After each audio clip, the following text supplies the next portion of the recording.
Good morning, meron tayo another control panel na request ni client. Itong control box na to, ang main function naman nito ay mag-on off yung exhaust fan nila depende sa ambient temperature. So magagawa tayo ng test ngayon. So ang current na nare-read nung thermocouple natin ay 36 degrees Celsius. Ang set point natin ay 50 degrees. So once na reach ni temperature yung 50 degrees, automatic magra-run yung fan natin. So ito sample fan lang natin ito. May option si client kung gusto nilang manual or naka-auto.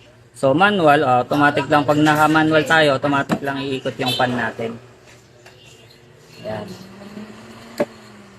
Okay. So kapag naka-auto naman tayo, magde-depend yung ikot ng fan natin sa temperature.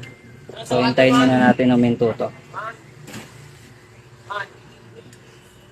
Ayan.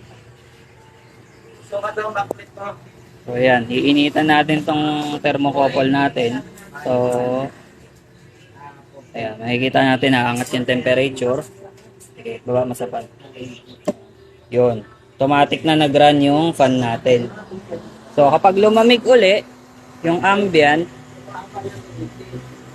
automatic naman mag-i-stop yung